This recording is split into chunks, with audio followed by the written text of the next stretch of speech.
Hey, how's it going, everybody? Welcome back to another video. This is your host, Rising Oblivion. Today, guys, I was going to talk about some more Soul Hackers 2 stuff. So, a lot of brand new information just dropped on Game Informer for Soul Hackers 2, including some stuff that is actually within English. So, we get to actually have some English stuff for the game. I mean, we've seen some of the stuff for it being in Japanese and whatnot, but we have some English, screenshots and stuff like that for this game. New screenshots, some character bios, and just overall information about the game. So, let's go ahead and jump on into that. Okay, and first things first is actually the summary that we got here from Game Informer. So I wanted to go over this because it does give us a lot of perspective as to where this game actually takes place within the story of not only Soul Hackers, but also Devil Summoner. It gives us a little bit of a perspective as to where this sort of takes place. And it says that it's been 25 years since the original Devil Summoner Soul Hackers, a Shin Megami Tensei spin-off with a sci-fi setting.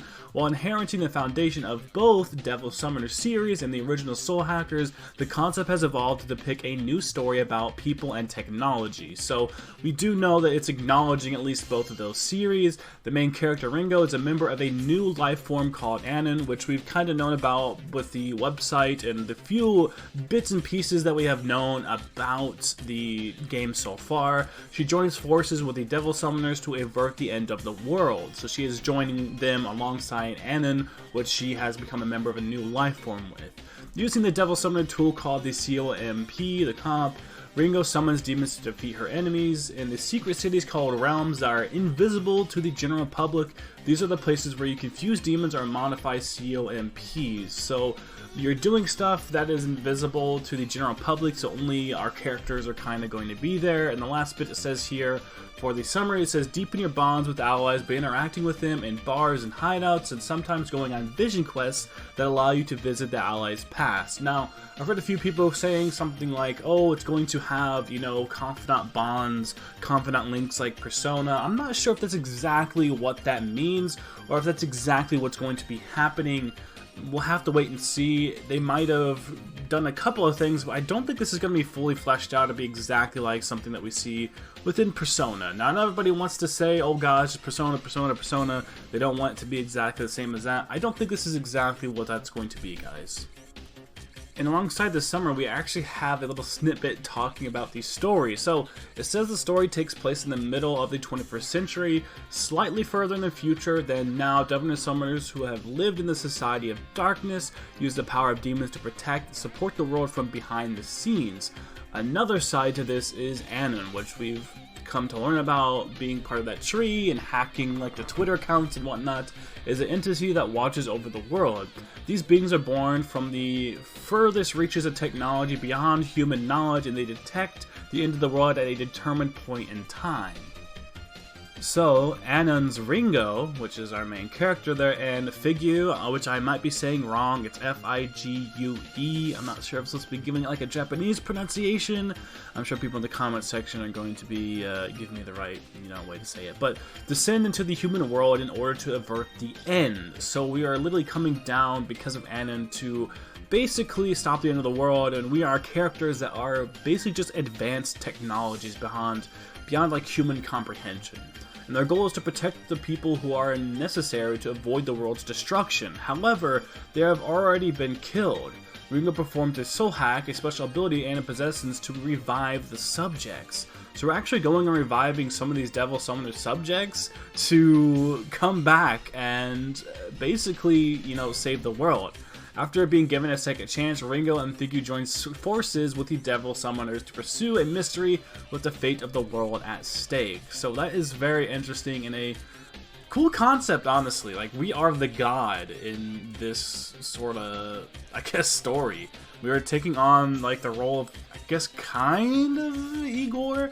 I know I shouldn't be comparing it super closely to Persona, but we basically are just taking on the role of a god, or I guess maybe something closer to like SMT, where we are inheriting some godly-like power, not necessarily being given from some god, but literally just possessing it, becoming that god. Our characters here are somewhat godly entities, I guess you could say. They're just advanced technology, but it's beyond human comprehension, so might as well be godlike. It seems like Anon is supposed to be something that might be godlike. It's kind of hard to say whether or not it's just super advanced technology or not. But moving on, guys, we have some stuff here talking about the characters and having some actual portraits and some bios about them.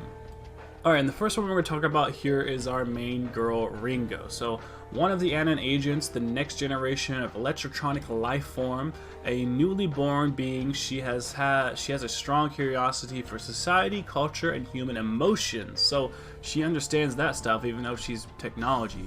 She stands on the front lines with Arrow and the other devil summoners, working hard to avoid the end of the world. So she has a big moral compass, I guess you could say. Moving on is the figure, which is kind of like the purplish looking one that looks kind of similar to Ringo in some ways. So like Ringo, she's one of the NN agents as well, cool and thoughtful. She is like a big sister who scolds Ringo for going at her own pace. Figure has an interest in an administration for humans. She loves humans and admires them, I guess you could say. Similar to what kind of Ringo says, but maybe she is a little bit more lovey-dovey with the humans, I guess you could say. She is very friendly towards them. She is good at analyzing information and provides logical support. So she's kind of smart, cool, thoughtful, I guess you could say admires the humans. It seems like their technology that has learned to love humans, which I think is a super interesting kind of way to take this, because you know, we are kind of in the real world coming across maybe a point where we're starting to talk about AI and stuff like that, and whether or not it will actually care for humans and whatnot. So this is an interesting route to take. You know, will the robots ever, you know, end up striking back at us? Will they love us? Will they care about us? You know, will AI eventually turn on us in the future? Which is a lot of big questions I think, you know, people nowadays have. So this game's kind of coming out at one of the perfect times, I guess you could say, especially for a reboot that's about technology. I mean, think about how invested we are in technology nowadays. Alright, moving on over is one of our first human characters, Arrow, who is a Devil Summoner organization member at Yatagarasu. Hopefully I said that right. He is one of the protected targets to avoid the destruction of the world detected by Anon. He appears to have been killed during an overcover operation and is revived by Ringo's soul hack. He is a quite young man. He is honest, has a lot of compassion, being a great importance on morality. So this is the moral compass kind of guy, has a lot of passion. He's young. Because of this, he often clashes with Milady, which we are going to talk about her right now. So this is Milady, or Milady, I don't know, I think it's supposed to be Milady. She is also an agent of the Phantom Society, an organization of Devil Summoners, so she's sort of a different part of that, I guess you could say. For some reason, she was killed by an ally, so we don't exactly know what. I'm sure that's a spoiler thing, but she's actually killed by an ally within the actual organization. Ringo's soul hack revives her, and she accompanies Ringo in order to find out why she was killed. She is calm and rational, which I think, just from kind of looking at her, I mean, I think we kind of understand that from her. She's very serious, but also calm at the same time. She sometimes makes ruthless decisions because she values rationality and efficiency. So she's kind of the person that might look past feelings and stuff like that, which seems to be kind of what Arrow is all about. It seems that past experiences have informed her on her mindset. So due to past experiences, this is why she is the way that she is, basically. And moving on over lastly is our boy here, Mr. Shark Teeth himself, is Saizo. So he's a freelance Devil Summoner. He was killed by the Phantom Society agent, which is what Lady was actually a part of. He was revived by Ringo's soul hack as well. He worked with Ringo and his other allies for a certain purpose. He is a romantic and charismatic person, which I think we kind of could tell from that, from his character design and whatnot. He is good at reading the atmosphere and acting accordingly, often serving as a mediator between Arrow and Milady. So he kind of stands at middle ground.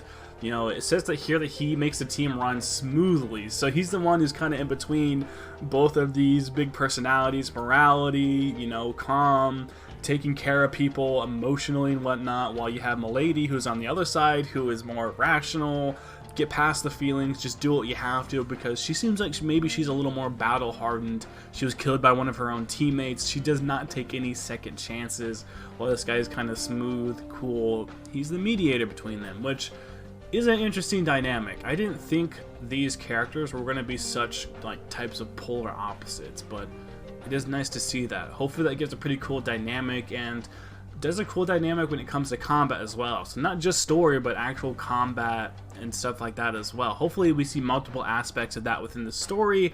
Something tells me by the end of the game, a lot of the characters are going to end up getting along. So we also have another tidbit here just about the Devil Summoners in general. So they have lived a long history existing inside human society, changing forms depending on the time and period and country. So it's not just Japan. They make contacts with demons and use their powers to solve problems that go beyond human knowledge. On the other hand, there are also many summoners who use their power for evil, such as assassinations or other crimes. So Devil Summoners also have their own organizations, which we kind of seen that with Milady and a couple of the other ones there. Ringo and her allies, in their struggle to avoid the end of the world, become involved with two opposing organizations called the Phantom Society and Yatagara Su. So we have two different ones here, which the Phantom Society was what Milady was actually a part of, and Mr. Shark Teeth there actually ended up dying by a member of that. So I'm sure there's going to be some infighting going on there. We also have something regarding the COMP, which I'm going to have some screenshots on the screen actually showing what that looks like and what that actually looks like in game when it comes to upgrades and whatnot. So it's a gadget that assists Devil Summoners in their ability to summon demons. The COMP form varies from person to person, so it actually changed. It can be modified to look like someone's favorite item or ornament. Ringo's COMP has been improved with nanotechnology, and it stores demons directly within the COMP itself. So that's kind of explaining how we have a wild card type thing, because we are to assume that Ringo's is different because Anon's actually changed the technology to store multiple demons. That might be why our teammates just have one demon or something like that. But let's move on over to another snippet here that talks about Anon agents specifically. So Anon has been detecting the end of the world, dispatches beings made into human forms, which is why we have our two characters there. Ringo and Figu obviously being the ones that are brought down to the world. They have their own will and almost biological equivalents to humans. So this is almost biological equivalents to humans. They're also capable of exercising Anon's abilities to a limited extent. So they don't have all of Anon's abilities. They have some limitations because of their human, equivalency. They're just not exactly gods because they're stuck kind of within these human bodies, and they end up being limited based off of that stuff. And we have another bit that talks more generally about the actual soul hack, which is one of the functions Anon has, and it's the ability to intercept and improve one's soul and mind. Ringo performs a soul hack on a person who had just died, intercepting his or her memories at the time of death, the person's strong desire to live, brought by his or her dying regrets that they had during their life, brings about a person's revival. So if they have a desire to live and they have regrets that they had not fulfilled within their life or changed within their life, that brings about a person's revival. This function is still a mystery though, and it says that Ringo and Figu did not seem to understand all of it. So even they don't understand all of their healing type abilities, the reasons why they can revive. They know that they're trying to stop the end of the world, but they don't know exactly why or how they're able to do that exactly with like Anon's power. Another thing here we have are the demons. They're spiritual beings that have existed since ancient times, living amongst people. They are not necessarily evil beings. Gods and fairies are also collectively called demons. We kind of know that about Japanese culture. Like Western culture, demons are like bad things, but in Japanese and like Eastern culture, demons are kind of just entities in general. They're not necessarily always bad. Devil Summoners make contracts with demons using their power through COMPs or comps. In some places it is said that there is a secret technique practiced to fuse demons, creating new ones. That's typical Meg 10 fusion stuff that we've always known about and always have seen. Of course they're going to have fusions and stuff like that. The next thing they have here is something called the Sabbath. So while confronting a demon, if you attack in a certain way, such as striking a weak point, you can summon an ally demon. The invoked demon will attack at the enemy Ringo's command. This is called Sabbath, and by using and making use of the system, it is possible to defeat an enemy. So we can actually see a little bit of the command deck here. I'm going to show that on screen as well, so you can see what that actually looks like. Sabbath, I think, is supposed to be the whole command deck and her actually fighting and using that stuff. We have the city and a realm. So Ringo and her teammates activate at the place of the Japanese capital. Within the city, there are normal people that lead their lives, even though they're in secret locations within the Devil Summoner, and enter what are called realms. So realms are what we're fighting within inside of Japan's capital. Here, I'll have a picture of the map on screen so you can see what that also looks like. You can see there's like a hideout and stuff, which is really cool. I gotta say, the UI looks great for this game. I actually love it. In the realms, there are many facilities dedicated to summoners, such as demon fusion, strengthening, comps, and gathering information. I think we kind of, knew that was kind of going to be a thing. So there's something else here, and this is the last bit of stuff that we actually have from this Game Informer, and that is the Covenant. So a dying wish was, or a dying message was left at a murder scene of a protected target that Figure was pursuing. Figure analyzes the message left in a quantum code that cannot be deciphered by human technology. The only message left behind is Covenant. What is the meaning of this message? So I think that was supposed to be something that maybe she was supposed to revive or something like that. It's kind of hard to understand here, but I think that's supposed to be sort of the basis of the story, was maybe there was a character they were supposed to revive, but they actually couldn't do it because this code or this message could not be deciphered because of it says quantum encoding or something like that. That might be why we're kind of left unable to do that. So this was a long video, guys. Thank you to anybody who stuck through it this whole time. There was a lot to unpack with this. I wanted to give as most information as we could here. This is probably the biggest drop of information that we've had about Soul Hackers. Hopefully we get some more stuff in the future for this game. I'd love to understand more, see more, potentially maybe see some actual gameplay, like full-on gameplay, using demons and whatnot. I think we have a little bit, but I'd like to see, like, getting into a battle, leaving a battle, doing some other stuff, fusion, thing like that. The flow of combat mixed with like gameplay mechanics like fusing demons and stuff like that. I would love to see like a 10-20 minute video showing off all that kind of stuff. Wouldn't have to show a full battle, but I would love to see what all of that looks like, just so we can accurately assess how this game is going to play and how it's going to feel. I think that's going to be it for this video, guys. Like, comment, subscribe for more content. Be sure to click that bell to be notified whenever I go live again or when I have a new video upload. I'll keep you up to date on everything about this game. And, of course, the Persona 25th anniversary and anything else Meg 10 that goes on. As always, thank you all so much for watching.